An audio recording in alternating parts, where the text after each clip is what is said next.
आप सभी को मेरा प्रणाम। तो मैं आज प्रस्तुत हूँ आपके सामने पार्ट 2 लेकर। तो ये सावे का सत्व है। हमारे यहाँ व्रत के पारण में यही खाया जाता है, खूटिया मतलब आंचल में लेकर। उसी में मैंने चीनी मिलाकर सबसे पहले लिया था और उसके बाद जो है अब सुस्ती बहुत तेज़ होने लगी है। 24 घंटे बाद अब तक जो है 4 साढ़े 4 हो रहे हैं और मैं जो है 3 से 4 गिलास पानी पी चुकी हूँ और चाय भी ले लिया है। सब चीज़ हो गई। अब सुस्ती बहुत तेज़ हो रही है, लेकिन बच्चों को स्कूल भेजना है, टिफ़िन बनाना है। आलू मैंने बैठा दिया है, आलू के पराठे दूंगी, मुझे भी आराम पड़ेगा और बच्चों को भी। तो चलिए फिर मैं कुछ देर बाद आपसे मिलती हूँ। देखिए दिखाती हूँ कि किस तरह से व्रत, क्योंकि ये मेरा फर्स्ट तीज का व्लॉग जाएगा आपके पास और पहली बार मैं आपसे अपनी चीज़ें शेयर कर रही हूँ कि मैं तीज के दिन का तो नहीं, मैंने जो व्लॉग बनाया था सारा वो नहीं एडिट कर पाई मैं उसको, लेकिन पारण उद्यापन के दिन जो है हम लोग किस तरह से, मतलब मैं किस तरह से अपने घर के कामों को करती हूँ। जैसा कि मैंने आपसे सुबह बताया कि सवेरे उठते सबसे पहले बर्तन वाला काम मैंने कंप्लीट कर लिया, पर बर्तन तो आशीर्वाद हैं, वो फिर होने लगेंगे जैसे सब लोग उठेंगे। और उसके साथ ही जो है झाड़ू पोछा बाद में करूँगी, अभी सबके उठने में टाइम है। चलिए मैं कुछ देर बाद आपसे मिलती हूँ। यहाँ मैंने आलू छील के तैयार कर लिया है, इसके साथ ही आटा गूंद लिया है और टाइम जो है 6:30 होने। यहाँ मैंने 1 प्याज और 6-7 हरी मिर्च और उतनी मात्रा में लहसुन लेकर अच्छे से छील लूँगी और उसके बाद धो के स्टफिंग की तैयारी करूँगी।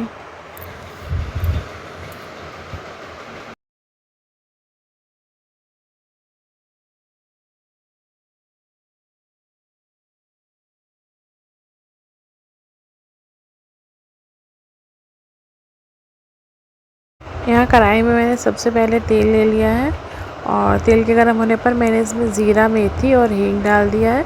हमारे यहाँ मेथी के स्वाद को बहुत पसंद किया जाता है आलू पराठा वगैरह में। और उसके बाद मैंने लहसुन डाल दिया है। लहसुन को तब तक पकाना है कि उसके कच्चेपन की स्मेल चली जाए, एक सौंधी सी स्मेल पकने के बाद जो आती है वो आ जाए। और उसके बाद मैं प्याज और हरी मिर्च डाल दूँगी और उसके साथ ही जो है कुछ देर बाद जो है मैं इसमें मसाला डालूँगी।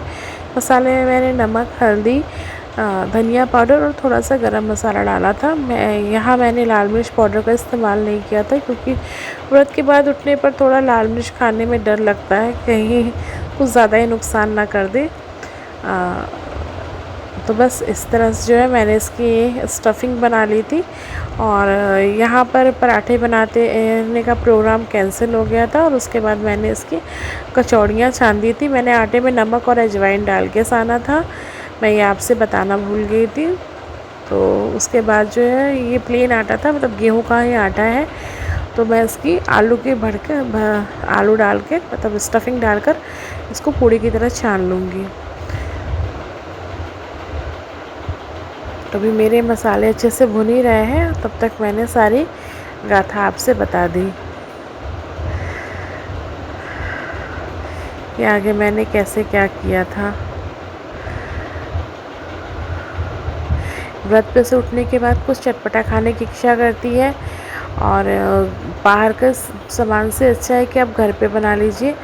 तो मैंने सबसे पहले जो है आलू के, ये जो है मखनी, हमारे यहाँ मखनी कहा जाता है, मैंने आलू के वो जो है पूड़ी, कचौड़ी कह लीजिए, मैंने उसे बना लिया था। यहाँ मैंने कढ़ाई बैठा दिया है और इसमें सरसों का तेल ले लिया है, मैं सरसों के तेल से ही छानूँगी।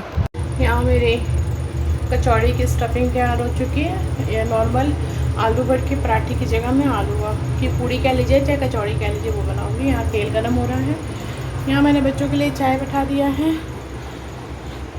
वहाँ बिटिया रानी के पास टाइम है तो अपने पढ़ाई कर रही हैं और इधर मैंने साफ़ सफाई तो नहीं की है, पर भगवान जी का आसन वो कर दिया है। भगवान जी जहाँ से मतलब मंदिर में थे, मंदिर में मैंने उनको रख दिया है।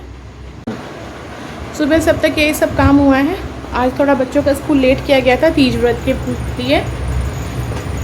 टाइम 6:45 हो रहे हैं। अब मैं इनको नाश्ते की तैयारी इनकी कर रही हूँ। तेल अच्छे से गर्म हो चुका है और अब मैंने यहाँ पर स्टफिंग बनना स्टार्ट कर दिया है कचौड़ों के लिए। और ये मैं सबसे पहले बेलन को ग्रीस कर लूँगी ताकि जो है वो आटे से चिपके ना। मैं बिना बर्तन से ही बिना सूखे आटे के ही इस तरह से बेल के पूड़ी कचौड़ियाँ तैयार करती हूँ। इससे तेल ख़राब नहीं होता है। नहीं तो अगर वो बर्तन लगा कर बेलिए तो वो तेल जाके नीचे जाके कुछ एक लेयर टाइप का जम जाता है। और इस तरह से जो है करने से इसमें तेल एकदम साफ़ रहता है। अब सब्ज़ी वब्ज़ी बनाओ कुछ भी करो तो बचे हुए तेल से तो वो उसमें काले काले रंग का नहीं होता है। तो यहाँ मैंने कचौड़ियाँ छानना स्टार्ट कर दिया है। और उसके साथ ही जो है यहाँ बच्चे तैयार हो चुके थे। बच्चे यही नाश्ता भी करेंगे और टिफ़िन भी लेके चले जाएंगे। तो व्रत के वाले दिनों में जैसे ये बहुत ही हेल्पफुल नाश्ता रहता है और यमी तो होता ही है। इसकी स्टफिंग बहुत यमी बनी थी।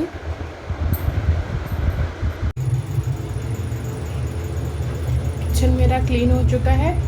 बच्चों के भी नाश्ते के बर्तन मैंने धो दिए। बच्चे स्कूल चले गए हैं। टाइम जो है 8 बज के हैं और अब मैं बाकी सब काम में लगूंगी।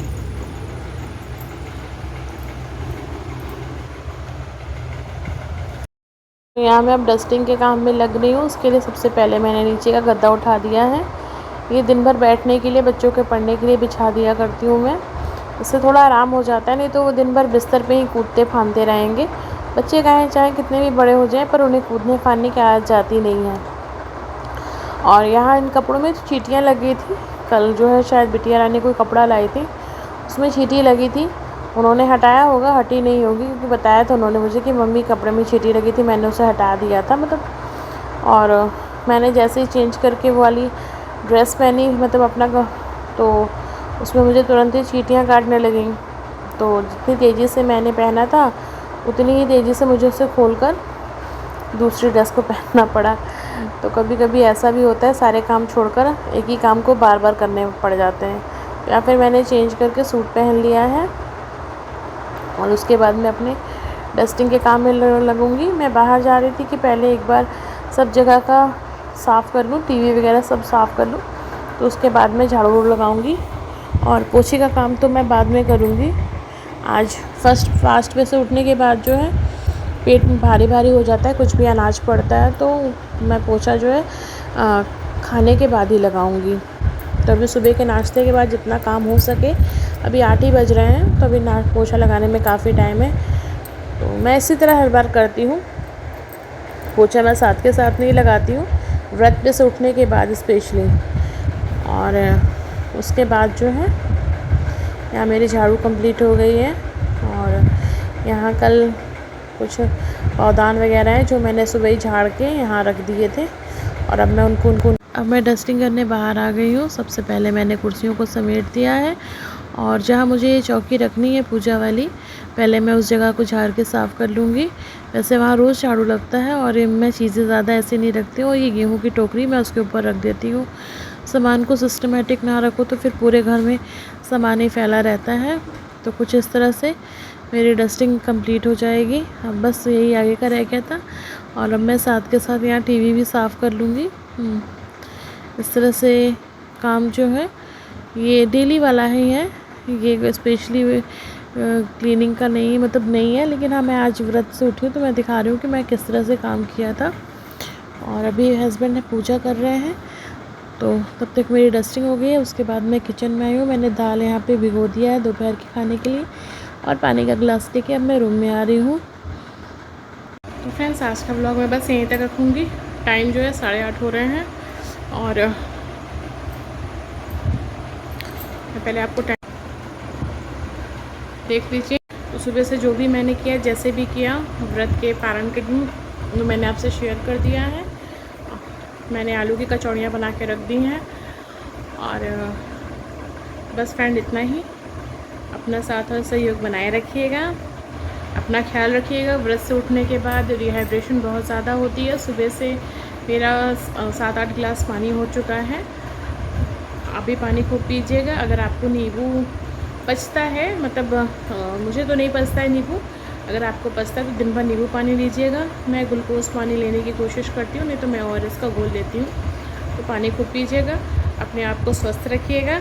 मिलती हूँ मैं आपसे अगले व्लॉग में।